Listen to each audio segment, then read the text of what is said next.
Let me show you how dark this evil goes, man. I've got no problem calling evil. I know that each and every one of you who watch this show will be shocked, but not surprised. The Washington Post published an opinion piece which reads, "Canada must confront the toxic freedom convoy head on." You heard that right. What? The Washington Post has published an opinion piece in opposition to working class individuals standing up against the elites. Wow. Because democracy dies in darkness. Sure does. Let me show you this tweet. Sure does. This is a tweet from a political cartoonist, I believe, from the Washington Post, Michael DeAdder. And it is a cartoon of truckers with fascism written on the sides of them. I responded, "These people think that when the working class resists the elites, it's fascism." Amen. That they do.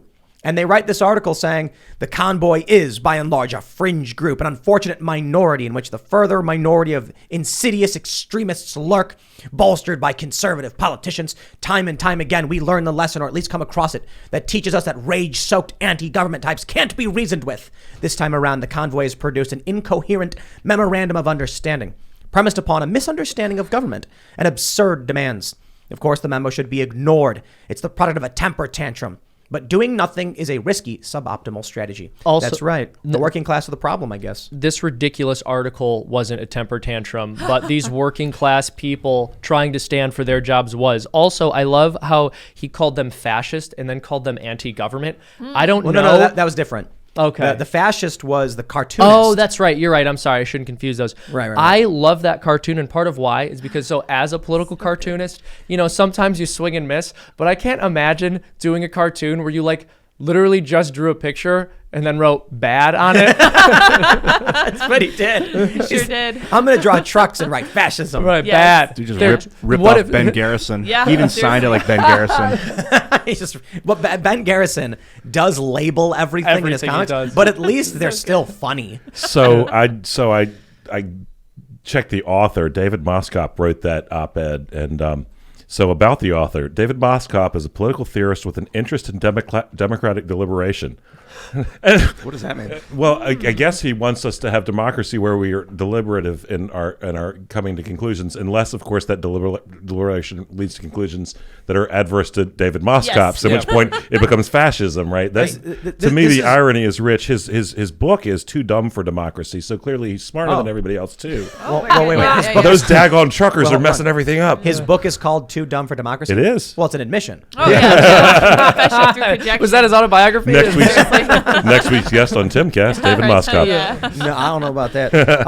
I just think it's funny. This article is like written by a comic book villain. It's a bunch of buzzwords. The people are rising up against us. They want their rights. Those pathetic truckers. She called them They should have a say. anti-government types. Was that one of the words that they used in here? Anti-government types. Can you imagine being Yo, against it's something the government does? Crazy. It's a type. You know? But it's like it's not even the craziest project I've ever seen. It's like it's people driving trucks. You know, in the United States, when BLM burns down cities or whatever, they're like, this is democracy. It's like, this is people with jobs. This is people with jobs, like representing their job. Let's juxtapose this headline onto, say, Antifa burning a courthouse in Portland or trying. These Antifa protesters must be confronted head on, would be called an incitement to violence. Yes. Oh yeah, Amen. they fired that New York Times editor because he ran the op-ed from Tom Cotton that said sending the troops or whatever. But when you have Antifa and Black Lives Matter engage in violence, what is it? AOC? She's like, protests are supposed to make you uncomfortable. Like, yo, they literally killed people, dude. I don't know. It's a bit beyond discomfort. Where does it say it's supposed to be peaceful? Like Yeah, 30 dude got people shot in the died. chest, man. Yeah. Yeah. Businesses were burned down. People's livelihoods Billions, were right? I destroyed. mean, like, yes. Yeah. Billions of dollars. Who's leading the convoy? And those, by the way, those places are not going to recover for a very long time. I did so there's a second YouTube channel I run with the Foundation for Economic Education. If you guys want to check it out, it's called Common Sense Soapbox, and we did a video on the riots and how much it's cost this country and the communities it's happened in the long run. And it's really astounding. I'd have to consult the figures again, but I recommend all you check that out. And what communities has it happened in? Exactly, Right? poor inner city communities. These are socioeconomically challenged people who the left says they champion, who are absolutely screwed by virtue of this violence. Right? Absolutely. And the people the greatest racism visited upon Americans today is failing schools that disproportionately impact what? Socioeconomically challenged people and people of color. right? So, but meanwhile, we're calling everybody in this room a racist. I actually give a damn. I want these young people to have a freaking chance, because that's what the promise of America is. It's not an outcome, it's a chance. And also, I did interrupt you, and I apologize. Oh, But thanks take- for Oh no, apologizing, Ian! Before the Take- show, before I just met Seamus, he's like, "Watch, I'm going to interrupt Ian." I did. It was a ploy. And then- It was premeditated interruption. But then they high-fived. That's true. And then I interrupted Tim to apologize. No, Tim, I'm good sorry. job. Good work, So Seamus. just to loop this back into what you were saying earlier about Republicans who are like, but they'll call us racist. I have to imagine there are Democrats who also have the same mentality of we can't, like, so a better example is when you mentioned the Obamacare repeal. There are Democrats who are like, we're going to pass this bill to help minorities. Don't actually vote for it.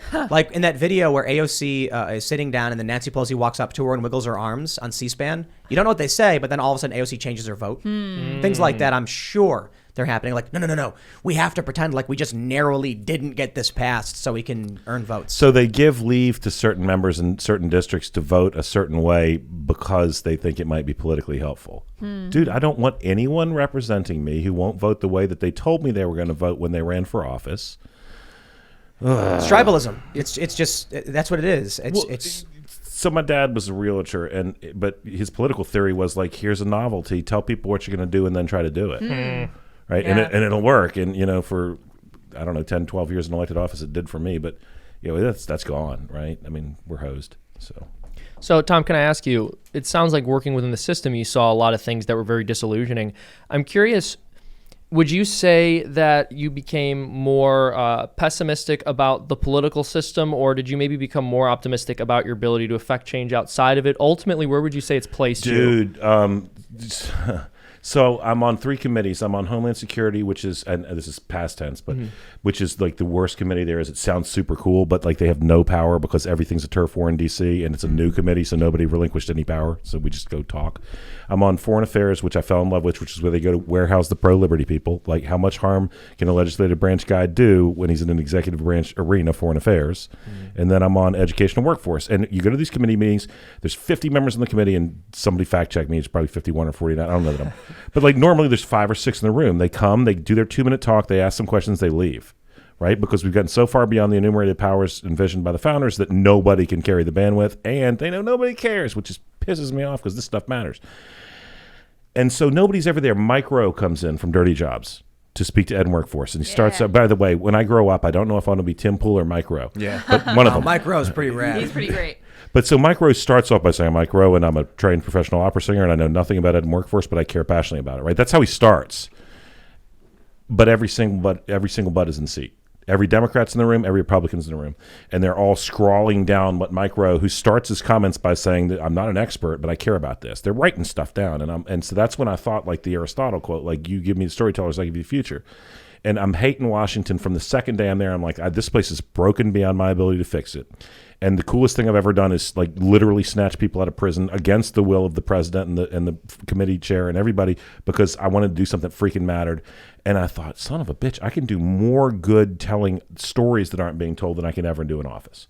That was a light bulb moment. And it wasn't like, an Exile series was born. Like, I didn't know how to make point A reach point B, but I knew that Mike Rowe was more powerful than Nancy Pelosi at that moment. I could not. Tim Pool was more powerful. No shit, right? I'm not just kissing your butt. Because if you're loud enough and you scream long enough, Washington will do something, but you have to tell the story. But let me tell you, cultural enforcement is more powerful than law.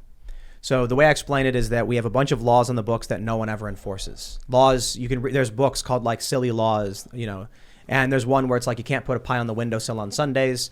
And it was passed in, 1790 because some guy put a pie on the windowsill, it attracted bears. And then they were like, guys, you got to stop putting pies on the windowsill. We're going to write this down. And now it's still on the books. Right. So we have these silly laws, but no cop is going to walk up to you because you had a pie on the windowsill and care about it at all. But hold on, that law is on the books.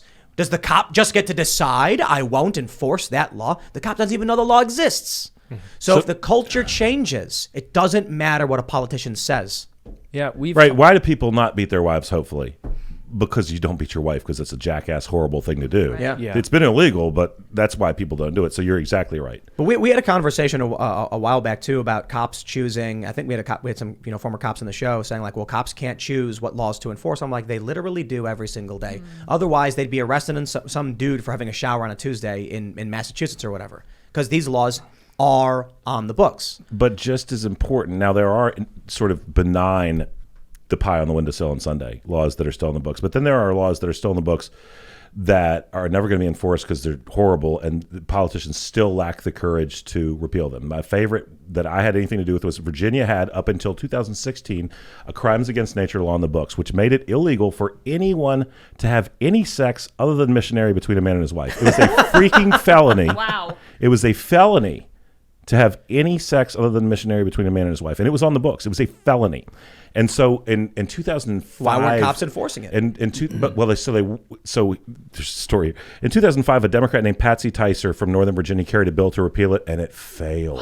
What? And I got a evangelical, biblical sort of constituency, but I'm looking at this going, this is horrible.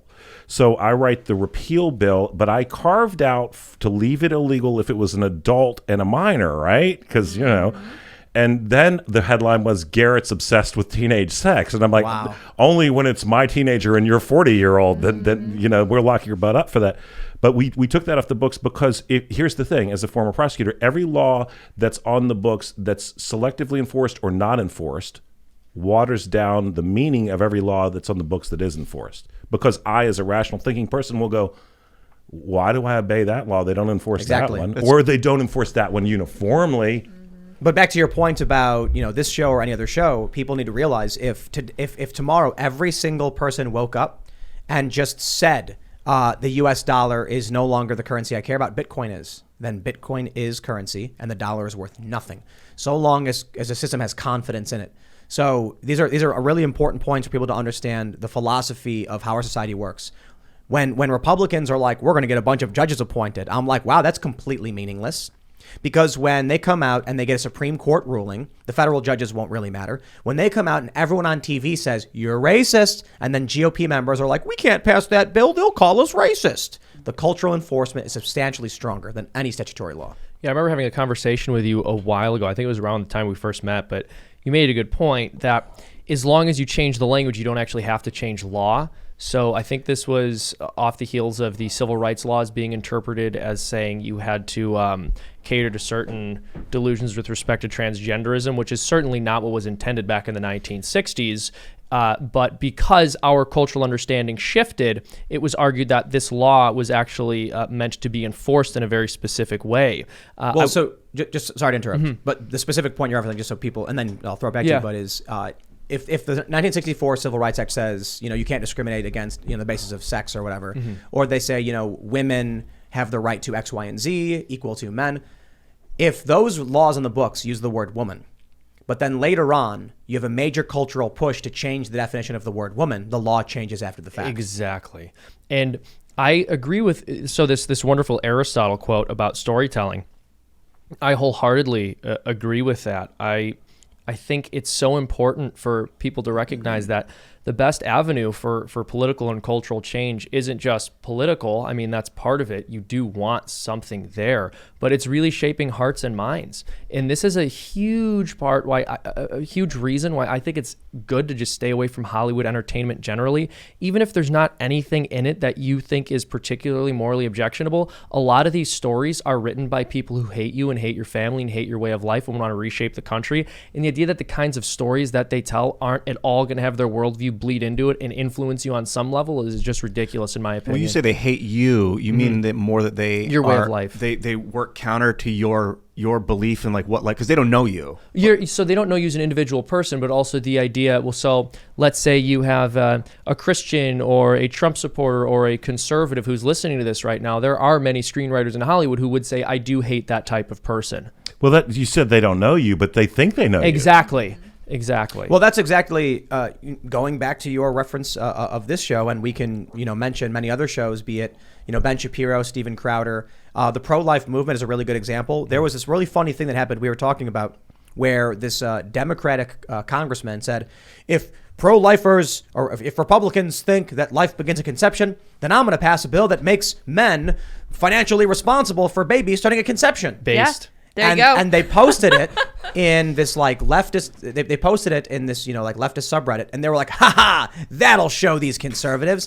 And then all the conservatives were sharing it going like, this is awesome. Exactly. Like, No, that's how I felt. I was like, this is fantastic. Yeah, I love that. Good. Make men responsible for their children. Why would a conservative who cares about the family not want men to be responsible for their children? But this is the point. They think they know you Exactly. based on media manipulation from people like Rachel Maddow who lie, who make things up. And not just people like Rachel Maddow. I think more importantly, the people who make films and television shows who work conservative characters into them who act that way. So the sodomy bill repeal, and I overcharacterized it. I think it was less broad than anything other than missionary between a man and a woman. But a friend of mine named Adam Eben, who was the first openly gay man in the Virginia Senate, who's a Democrat, I go to Adam and I'm like, I'm going to do the sodomy bill repeal. I want you to co-patron it with me. He's like, I can't. It's your bill. I'm like, we're friends. He's like, and again, I went through the whole, this is homophobic. And I'm like, son of a bitch. I'm like trying to I'm the last guy who cares what anybody does in their bedroom, right? Like that's between whomever you're doing it with and God, so long as they're of age and with consent. So yeah, man. I mean, we're going to paint this however we want. And a Gay RVA is a publication out of Richmond, Virginia. And one of the guys comes to me and goes, "What you're trying to do is this?" And I'm like, "Yeah." And he goes, "Oh, dude, I'm on your team." I'm like, "Hello."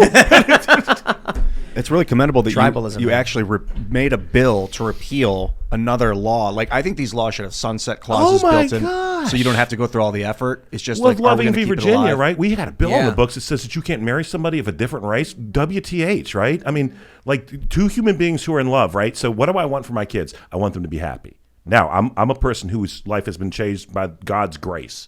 That's my belief structure.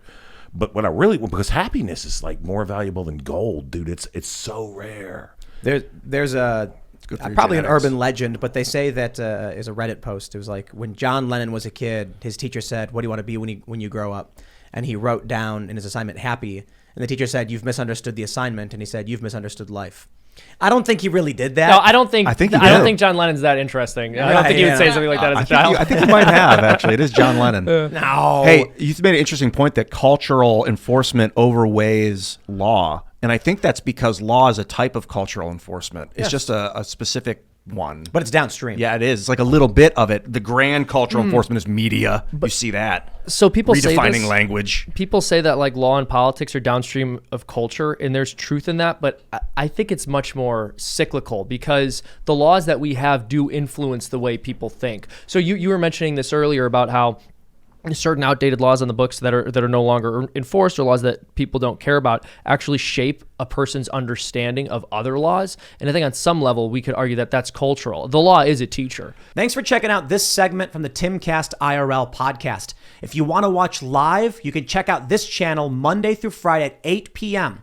Now, don't forget to smash that like button, subscribe to this channel, and if you want more unfiltered and uncensored content with all of these guests, go to timcast.com and become a member. All of these guests you know and love in exclusive segments on our website where we are unrestricted in what we talk about, so you'll definitely not want to miss it. Thanks for hanging out. We'll see you all next time.